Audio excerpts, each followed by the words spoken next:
Assalamualaikum warahmatullahi wabarakatuh. Alhamdulillahi wa kafa, wassalatu wassalamu ala nabil mustafa wa ala alihi wa ashabihi ahli sidqi wal wafa. Puji syukur kepada Allah, salawat dan salam marilah kita limpahkan kehariban junjungan kita Nabi besar Muhammad sallallahu alaihi wasallam, sahabat arsa yang dimuliakan oleh Allah Subhanahu wa taala. Dalam kesempatan yang baik ini, insya Allah saya akan mencoba menjelaskan terkait dengan etika bersedekah seperti yang termaktub dalam surat Al-Baqarah ayat 267 dan 268. Sahabat arsa yang dimuliakan oleh Allah Subhanahu wa taala, kita ketahui bahwa salah satu yang akan menjadi tumpuan orang beriman, terutama ketika kelak berada di akhirat, adalah sedekah. Hanya saja kita sebagai orang yang beriman terkadang menganggap sedekah sebagai sesuatu yang biasa saja, sesuatu yang tidak perlu dilakukan secara serius atau dipikirkan secara baik-baik. Pada hakikatnya agama telah menuntun kepada kita agar kita melakukan yang terbaik pada sedekah yang kita berikan. Dan ini jelas termaktub di dalam Al-Quran surat Al-Baqarah ayat 267. Oleh karena itu saya kira ini bagian daripada etika bersedekah.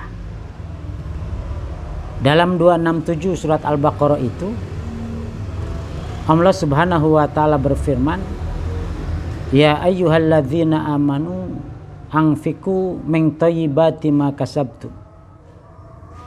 Wahai orang-orang yang beriman, bersedekahlah kalian, berinfaklah kalian min thayyibati ma kasabtum, dari hal yang baik yang kalian usahakan.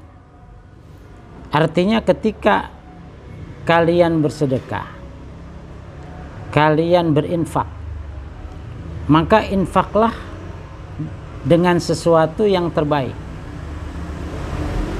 Dulu ada sahabat Nabi yang bernama Sya'ban. Sya'ban ini tinggalnya jauh di ujung kota Madinah, tetapi selalu sholat berjamaah bersama dengan Rasulullah. Suatu saat Sya'ban ini tidak terlihat oleh Rasulullah. Ketika selesai sholat, Rasulullah menengok ke belakang shaf, tidak ada Sya'ban. Rasulullah kemudian bertanya kepada jamaah, kepada tetangganya Sya'ban, kemana Sya'ban, aku tidak melihat dirinya. Salah seorang tetangganya mengatakan, Sya'ban telah meninggal ya Rasulullah. Loh, kok saya tidak tahu? Jawab Rasulullah saat itu, mari kita takziah bersama-sama ke rumahnya, kata Rasulullah saat itu. Maka Rasulullah akhirnya berangkat bersama dengan beberapa sahabat yang lain menuju rumah Sya'ban, menuju kediaman Sya'ban. Begitu sampai di rumah Sya'ban, ia bertemu dengan istrinya. Lalu kemudian setelah berbicara dengan Rasulullah, istrinya bertanya beberapa pertanyaan kepada Rasulullah. saat suamiku Sya'ban akan wafat, tiba-tiba ia mengucapkan 3 kalimat yang aku tidak paham ya Rasulullah maksudnya apa. Lalu kemudian saat itu istrinya mengatakan, ya Rasulullah, suami saya mengatakan, kenapa tidak lebih banyak? Kenapa tidak lebih bagus? Dan kenapa tidak lebih jauh? Setelah mengatakan demikian, akhirnya Rasulullah menjawab kegamangan istrinya terkait dengan pembicaraan suaminya Sya'ban. Sahabat Arsa yang dimuliakan oleh Allah Subhanahu wa taala. Setelah itu Rasulullah menjelaskan, wahai istri Sya'ban, yang pertama, kenapa tidak lebih banyak?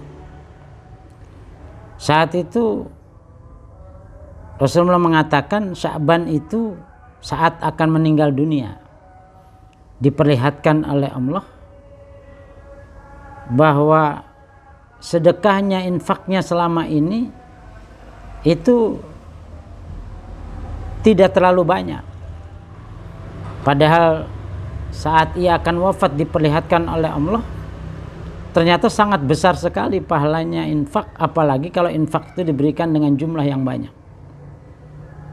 Maka kemudian dia mengatakan kalimat itu seolah-olah dia menyesali apa yang selama ini dia lakukan. Yang kedua, kenapa tidak lebih bagus?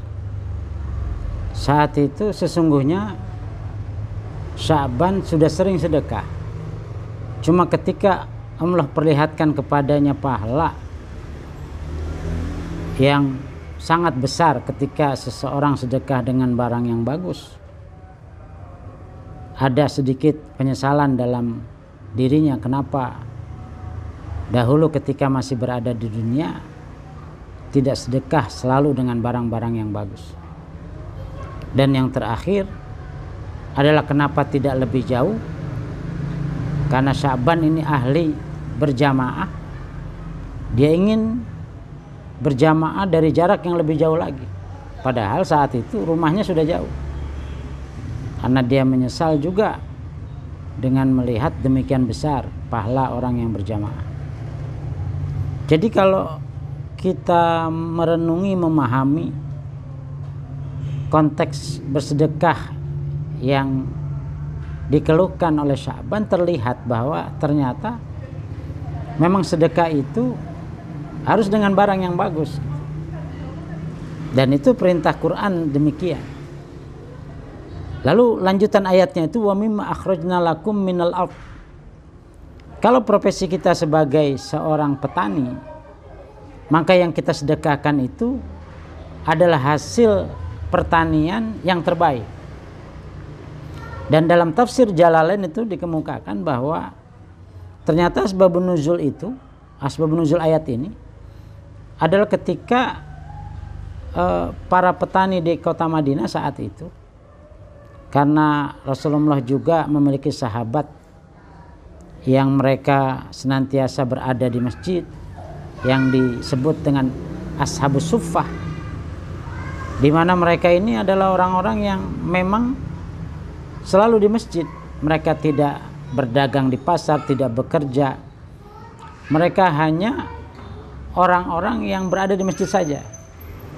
Dan saat itu makanan yang mereka harapkan adalah makanan dari penduduk sekitar kota Madinah. Maka saat itu mereka melakukan begitu panen, yang dibawa ternyata oleh para petani ini yang diberikan kepada Ashabus Suffah itu adalah hasil pertanian yang kurang bagus. Dan saat itu turunlah ayat itu menegur kepada mereka bahwa hendaklah ketika bersedekah memberikan kepada Ashabus Suffah itu hendaklah diberikan dengan hasil panen yang bagus. Dan setelah ayat ini turun, ternyata mereka tidak mengulangi itu lagi, dan setiap mereka panen, mereka bersedekah, mereka berinfak, selalu diberikan hasil panenan yang terbaik. Wa mimma akhrajna lakum minal ardh. Nah, ketika kecenderungan banyak orang bersedekah dengan barang yang kurang bagus, itu ditegur oleh Quran, wala tayammamul khabitha minhu tunfikuna walastum biakhiri. Jadi janganlah kalian memiliki keinginan berniat wala tayammamul khabith. Jangan berkeinginan untuk sedekah, untuk berinfak dengan barang yang jelek. Kenapa? Quran itu sangat logis ketika mengatakan walastum biakhirihi. Sekarang begini saja, misalnya ada orang sedekah dengan barang yang jelek, barang yang tidak bagus. Kecenderungan naluri manusia juga walastum biakhirihi. Kecenderungannya itu tidak mengambil barang itu. Misal ada orang sedekah, sesuatu yang disedekahkan itu barang yang jelek. Kita juga yang melihat barang itu, yang melihat makanan itu misalnya, pasti enggan untuk mengambil. Kita saja enggan untuk mengambil sesuatu yang disedekahkan yang tidak bagus, ya apalagi ini kita persembahkan dengan ingin mengharap anugerah atau rahmah atau pahala dari Allah Subhanahu wa taala. Tentu lebih tidak layak lagi. Dan perlu dicatat bahwa sedekah kita, infak kita itu memang untuk siapa? Jawaban Allah tegas kok, itu sebenarnya untuk kita. Kenapa? Di ujung ayat itu, di akhir ayat itu, Allah mengatakan wallahu ghaniyyun hamid. Allah itu maha kaya. Allah tidak butuh sedekah kita. Yang butuh sedekahnya, yang butuh sedekah itu kita. Karena kita yang butuh sedekah, maka hendaklah kita memberikan yang terbaik. Yang kedua, Allah mengatakan hamid. Allah itu maha terpuji. Jadi ketika kita menghamba kepada Allah Subhanahu wa taala, selain Allah ini juga sosok sosok yang terpuji, maka sudah sangat layak sekali kalau sesuatu yang terpuji itu diberikan yang terbaik. Hadirin jamaah sahabat arsa yang dimuliakan oleh Allah Subhanahu wa taala. Lalu pertanyaan selanjutnya adalah, kenapa kecenderungan banyak orang jika sedekah, jika mereka berinfak itu dengan sesuatu yang kurang baik gitu, kurang bagus, kurang layak sebenarnya. Surat Al-Baqarah ayat 268 itu menjelaskan kembali. Asyaitonu ya'idukumul faqra wa ya'murukum bil fahsya. Yang membisikkan kepada manusia itu adalah setan. Asyaitonu ya'idukumul faqra. Setan itu menjanjikan kepada kalian itu kemiskinan. Maksudnya bagaimana? Maksudnya begitu seseorang akan sedekah, begitu seseorang akan infak, setan membisikkan manusia, jangan sedekah banyak-banyak. Kenapa? Ya'idukumul faqra. Setan membisikkan nanti kamu miskin, nanti kamu habis uangnya, nanti kamu akan hidup susah, nanti kamu tidak punya uang lagi. Itu bisikan-bisikan yang dibisikkan oleh setan kepada manusia yang akan sedekah. Maka kecenderungan kita, kalau kita punya uang ada 10.000, 5.000, 2.000, kecenderungan kita mayoritas manusia itu pasti ngasih yang 2.000. Kenapa? Asyaitonu ya'idukumul faqra. Nah, nanti kalau saya sedekah yang 10.000, duit saya tinggal 7.000. Tentu yang sedikit sajalah, sehingga masih ada 15.000. Itulah yang dibisikkan oleh setan kepada kita. Lalu yang kedua, wa ya'murukum bil fakhsya.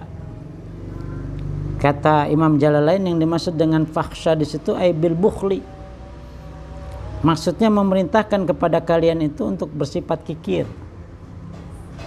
Ya tadi ada uang 10.000, 5.000, 2.000 yang kita kasih, itu yang 2.000. Yang kita sedekahkan yang 2.000, yang kita infakkan yang 2.000, bukan yang 10.000, bukan yang 5.000. Cenderung mengajarkan kita untuk kikir.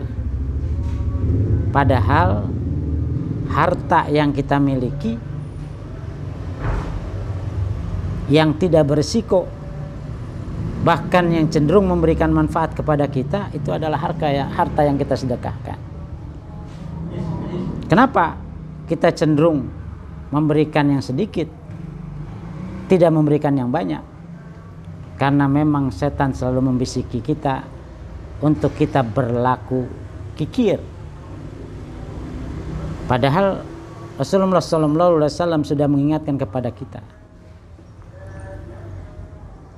al-bakhilu qaribun minan nar ba'idun anil jannah.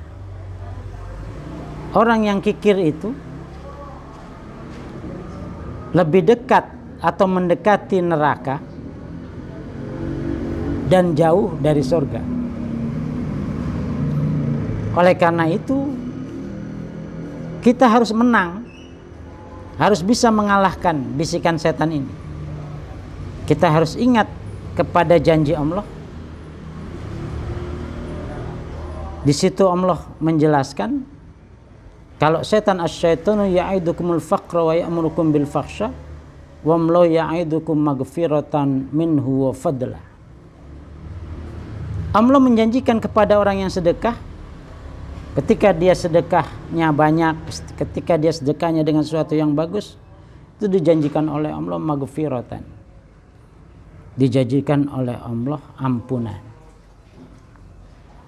Ampunan ini apa? Maksudnya ini sebagai tiket kita masuk ke dalam surganya Allah Subhanahu wa taala. Jadi Allah tidak main-main.